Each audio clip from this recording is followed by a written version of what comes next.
Je l'ai annoncé dans le sommaire, on débute maintenant ce journal des médias par ce qui se passe du côté de Libération. C'est presque une première dans la presse écrite en France, à quelques nuances près. Le quotidien quitte le giron du groupe Altis pour se muer en société à but non lucratif. Adieu, affreux capitaliste, place au fonds de dotation pour une presse indépendante. C'est le nom de la nouvelle structure que va intégrer Libération.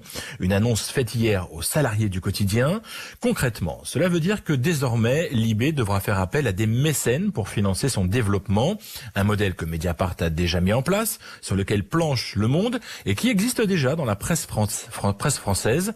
Comme le rappelle Antoine de Tarlet, l'ancien directeur général de Ouest France, ce matin sur Twitter, Ouest France appartient depuis 30 ans à une association à but non lucratif.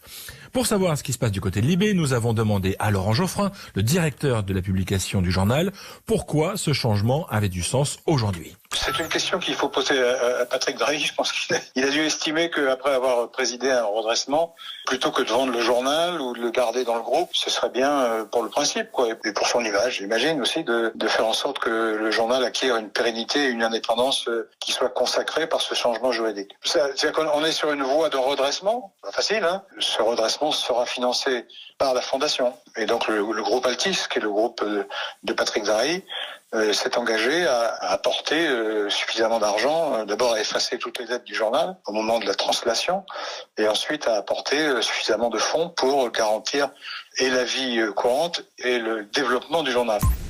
Dans un mail envoyé hier aux équipes du journal, Altis rappelle que Patrick Drahi a sauvé Libé du dépôt de bilan en mars 2014. Et comme l'a dit Laurent Geoffrin à l'instant, il lui a permis de se redresser. Mais alors du coup, on peut se poser la question, pourquoi ce désengagement? Faut-il y voir un désintérêt de l'homme d'affaires pour le journal? La réponse de Laurent Geoffrin. Je ne crois pas, parce que cette fondation sera dirigée par un conseil d'administration, qui sera composé de Laurent Geoffrin, c'est-à-dire de moi, de Arthur Dreyfus, qui est le directeur général d'Altis Média, donc qui est un proche collaborateur de Patrick Drahi, et par Laurent Halimi, qui est un des directeurs d'Altis également. Donc par l'intermédiaire de ces deux collaborateurs proches, Patrick Drahi reste intéressé à l'avenir du journal, il en reste proche. Simplement, ce sera dans un cadre juridique indépendant et non pas comme une filiale.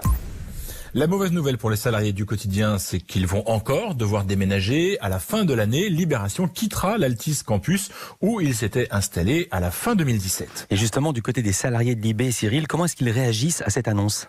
Eh bien, l'heure n'est pas franchement à l'enthousiasme. La Société des journalistes et du personnel de Libération a publié un communiqué hier. Si elle dit d'abord qu'elle salue la création de ce fonds de dotation, elle émet plusieurs réserves. La première, c'est que cette annonce a été faite de manière inattendue et sans concertation. Le communiqué dit également que la présentation ne permet pas de rassurer les équipes à ce stade. Les salariés de Libération demandent des garanties juridiques, financières et sociales, et aussi d'être pleinement associés à la mise en place et à la gouvernance de cette fondation. Vous l'aurez compris, cette décision surprise et unilatérale de Patrick Drahi de se séparer de Libération provoque au moment où on se parle plus de questions que de hurrah.